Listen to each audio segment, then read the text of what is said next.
Hi friends, நம்ம இன்றைக்கி என்ன பார்க்க போகிறோம் அப்படின்னா டெட் பேப்பர் 2 சைக்காலஜி போர்ஷன்லேருந்து ஒரு டாபிக் வந்து பார்க்க போகிறோம். யூனிட் 2 அப்படின்னு பார்த்தோம்னா குழந்தை முன்னேற்ற கோட்பாடுகள் அப்படிங்கிற டாபிக் கொடுத்துருக்குறாங்க. இதிலேருந்து சுற்றுச்சூழல் அமைப்பு கோட்பாடு அப்படிங்கிற டாபிக் பற்றிய முக்கியமான பாயிண்ட்ஸ் எல்லாமே கலெக்ட் பண்ணியிருக்கிறேன். வாங்க பார்க்கலாம். நம்ம வீடியோஸ்க்கு ஒரு லைக் கொடுத்துங்க. நீங்கள் கொடுக்குற ஒவ்வொரு லைக்குமே எனக்கு அடுத்தடுத்து வீடியோ ரெஃபர் பண்ணுறதுக்கு ரொம்பவே மோட்டிவேட்டாக இருக்கும். நம்மளோட வீடியோஸ் உங்களோட ஃப்ரெண்ட்ஸ்க்கு ஷேர் பண்ணுங்கள். மேபி உங்களுக்கு யூஸ் ஆகலாம். இப்போ நம்ம டாப்பிக்குள்ளே போகலாம். சப்போஸ் உங்களுக்கு சைக்காலஜி யூனிட் பேப்பர் 2க்கு வந்து வேணும் அப்படின்னு நினச்சிங்களா, யூனிட் 1 to 10 வந்து அவைலபிளாக இருக்குது. PDF ஃபார்மேட்டில் 120 ரூபீஸ் வந்து ஃபிக்ஸ் பண்ணியிருக்கிறோம். வேணுங்கிறவங்க நம்மளோட மெயில் ஐடி வந்து டிஸ்கிரிப்ஷன் பாக்ஸில் இருக்குது. நீங்கள் அதில் காண்டாக்ட் பண்ணி கலெக்ட் பண்ணிக்கலாம். அப்படி இல்லைன்னா டெலிகிராம்லையுமே காண்டாக்ட் பண்ணி கலெக்ட் பண்ணிக்கலாம். இப்போ வந்து சுற்றுச்சூழல் அமைப்பு கோட்பாடு அப்படிங்கிற டீட்டெயில்ஸ் வந்து பார்க்க போகிறோம். இந்த கோட்பாட்டுக்கு உரியவர் யார் அப்படின்னு பார்த்தோம்னா யூரி ப்ரெஃபென்ட் தான். குழந்தை வளர்ச்சியை பற்றிய அணுகுமுறையானது இத்துறையில் முதன்மை நிலையை அடைந்துள்ளது அப்படின்றது வந்து கொடுத்துருக்குறாங்க. குழந்தையோட வளர்ச்சி நிலை அப்படின்னு பார்த்தோம்னா அந்த அணுகுமுறை வந்து நம்மளோட சுற்றுச்சூழல் அமைப்பு அப்படிங்கிறதுல வந்து முதன்மை நிலை வாய்ந்ததாக காணப்படுது. ஏனெனில் அது குழந்தையோட வளர்ச்சி, சூழ்நிலையோட தாக்கம் பற்றிய புதுமையான விளக்கத்தையும் தருது அப்படின்னு சொல்லி கொடுத்துருக்கிறாரு. சூழலியல் அமைப்பு கோட்பாடு குழந்தை சுற்றுச்சூழலில் உள்ள சிக்கலான தொடர்புகளால் பாதிக்கப்பட்டு வளர்வதாக கருதுகிறது அப்படின்னு சொல்லி கொடுத்துருக்குறாங்க. இவரோட கருத்துப்படி சுற்றுச்சூழல் என்பது ஒன்றுக்கொன்று தொடர்பு கொண்ட சிக்கலான செயல்படும் அமைப்பு என கருதுகிறார். இவற்றுள் வீடு, பள்ளி, குழந்தை அன்றாட வாழ்க்கையில் எதிர்கொள்ளும் சுற்றியுள்ள மக்கள் தவிர மற்ற அம்சங்களும் அடங்கியுள்ளன அப்படின்னு சொல்லி கொடுத்துருக்குறாங்க. சூழ்நிலையில் ஒவ்வொரு நிலையும் மற்றவற்றுடன் இணைந்து வளர்ச்சியை வெகுவாக பாதிக்கிறது. அதாவது ஒரு வளர்ச்சி அப்படிங்கிறது வந்து சுற்றுச்சூழல் அந்த சூழ்நிலைக்கு ஏற்றாப்புல வந்துட்டு பெரிதும் பாதிப்புக்கு உள்ளாகிறது அப்படின்னு சொல்லி இதில் வந்து குறிப்பிடுறாரு ப்ரெஃபென்ட் அவர்கள் வந்துட்டு. அடுத்து வந்து ஒரு 5 இம்பார்ட்டன்ட் பாயிண்ட்ஸ் வந்து குறிப்பிட்றாரு. அது என்னென்னு பார்க்கலாம். இந்த டயக்ராம் பார்த்திங்கன்னா கொஞ்சம் தெரியும். 5 வகையான சுற்றுச்சூழல் அமைப்பு அப்படிங்கிறதுக்கான அது வந்து கொடுத்துருக்காங்க. சுற்றுச்சூழல் அமைப்பு கோட்பாட்டின்படி நம் வாழ்க்கை முழுவதும் எதிர்கொள்ளும் மாறுபட்ட சூழல்கள் நம் நடத்தையை பல நிலைகளில் வந்து பாதிக்கிறது அப்படின்னு சொல்லி குறிப்பிட்றாரு. இந்த அமைப்புகளில் நுண் அமைப்பு, இடைநிலை அமைப்பு, புற அமைப்பு, பெரு அமைப்பு, கால ஓட்டத்தில் ஏற்படும் மாற்றங்கள் ஆகியவை அடங்கும் அப்படின்னு சொல்லி இந்த 5 வகையான சுற்றுச்சூழல் அமைப்புகளை வந்து குறிப்பிடுறாரு ப்ரெஃபென்ட் வந்துட்டு.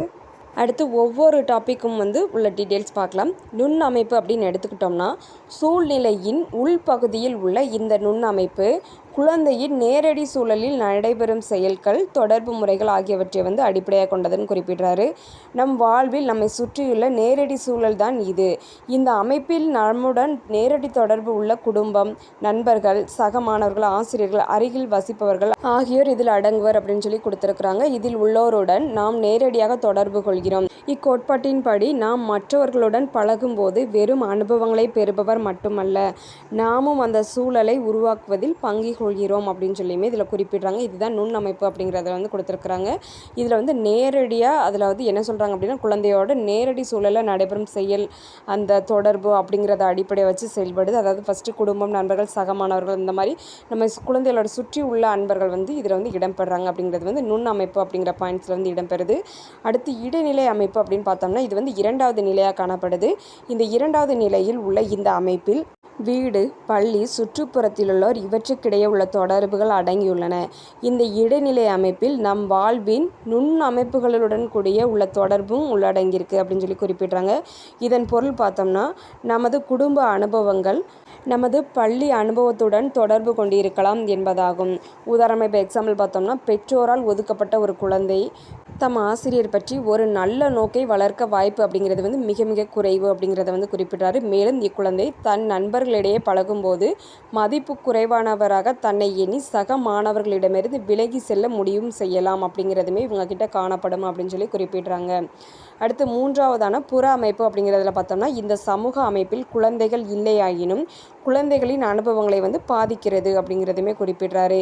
இந்த சூழலில் ஒருவர் முயற்சியுடன் செயல்படாமல் இருக்கும் சூழலுக்கும் முயற்சியுடன் செயல்படும் சூழலுக்கும் இடையே உள்ள தொடர்பை வந்து ஏற்படுத்துது. ஒரு குழந்தை தாயை விட தந்தையின் மீது மிக்க பாசம் கொண்டதாக இருக்கும்போது அவளின் தந்தை பல மாதங்கள் வெளிநாடுகளில் வேலைக்காக செல்லும்போது குழந்தைக்கும் தாய்க்கும் இடையுள்ள தொடர்பில் சிக்கல் வந்து தோன்றலாம் அப்படிங்கிறத வந்து குறிப்பிடுறாரு. மாறாக குழந்தைக்கும் தாய்க்கும் இடையே ஒரு வலுவான உறவும் ஏற்படலாம். அதாவது என்ன சொல்கிறாங்க அப்படின்னா எக்ஸாம்பிளுக்கு ஒரு குழந்தைக்கு வந்து அவங்களோட அப்பா ரொம்ப பிடிக்கும், ஆனால் அவங்க அப்பா வந்து வேலை காரணமாக வெளிநாடு எங்கேயோ செல்கிறாங்க அப்படின்னா அவங்க அம்மா கூட இருக்கிற வேண்டிய சிச்சுவேஷன் இருக்குது. அப்போ வந்து அந்த குழந்தைக்கு வந்து தாய்க்கும் இடையில் வந்து உறவு வந்து வலுப்படாமலும் போகலாம் அப்படிங்கிறத இந்த பாயிண்டில் வந்து குறிப்பிட்றாங்க.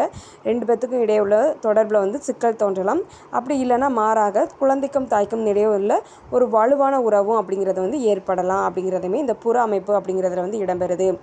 அடுத்து பெரு அமைப்பு அப்படிங்கிற 4வது நிலை பார்த்தோம்னா, இந்த ப்ரொஃபன் பிரன்னரை வந்து என்ன சொல்கிறார் அப்படின்னா, மாதிரியில் மிக வெளியே உள்ள இந்த நிலையில் கலாச்சார பண்புகள், சட்டங்கள், வழக்கங்கள், வளங்கள் ஆகியவைகள் அடங்கும் அப்படிங்கிறதையும் குறிப்பிடுறாரு. இது அந்த நபரின் கலாச்சாரத்தை குறிக்கிறது. இதில் ஒருவரின் அல்லது குடும்பத்தின் சமூக பொருளாதார அந்தஸ்து, அவருடைய இனம், அவர் வசிக்கும் நாட்டின் வளர்ச்சி நிலை ஆகியவையும் அடங்கும்.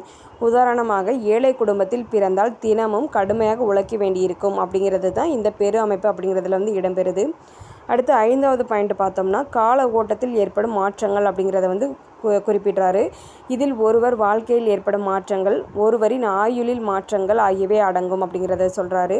ஒருவரோட நடத்தையை பாதிக்கும் சமூக பொருளாதார தாக்கங்கள் இதில் அடங்கும். இதற்கு ஒரு தெளிவான உதாரணம் அப்படின்னு பார்த்தோம்னா, விவாகரத்து எக்ஸாம்பிள் கொடுத்துருக்காங்க. இது வாழ்வின் ஒரு மிகப்பெரிய மாற்றத்தை வந்து உருவாக்கும். இது தம்பதிகளோட உறவினை மட்டுமின்றி குழந்தைகளோட நடத்தையும் வந்து முற்றிலும் பாதிக்கும் தன்மை உடையதை வந்து குறிப்பிட்றாங்க. இது வந்து காலத்தோட ஓட்டத்தில் ஏற்படக்கூடிய மாற்றம் அப்படிங்கிறத வந்து தெளிவாக குறிப்பிடுறாரு ப்ரொஃபன் பிரன்னன் வந்து. அடுத்து முடிவுரை கொடுத்துருக்காங்க. சுற்றுச்சூழல் அம்சங்களானது வளர்ச்சி நிலைகளில் மிக முக்கிய பங்கு வகிக்கிறது என்பதை வலியுறுத்துகிறது. குறிப்பாக ப்ரொஃபன் பிரன்னர் பார்த்தோம்னா, குடும்பத்திலுள்ள அது நேரடி சூழலிலும் ஏற்படும் உறவுகளை வலுப்படுத்த வேண்டும் என்பதை வலியுறுத்துகிறார். ஆசிரியர்கள், உடன்பிறப்புகள், விரிவுபட்ட குடும்பம், வேலை மேற்பார்வையாளர்கள், சட்டம் இயற்றுவோர்கள் ஆகியோர்கள் கொடுக்கும் சமூக பண்புகள் குழந்தைகளின் நேர்மறை வளர்ச்சியில் செல்வாக்கு வாய்ந்ததாக திகழ்கிறது அப்படிங்கிறத வந்து குறிப்பிட்டாரு. குழந்தையோட வளர்ச்சியில் பெற்றோரின் பங்கிற்கு முக்கியத்துவம் அளிக்கும் அரசியல் பொருளாதார கொள்கைகளுக்கு தகுந்த மதிப்பு அளிக்கப்பட வேண்டும் அப்படிங்கிறதுமே இதில் வந்து குறிப்பிடுறாரு.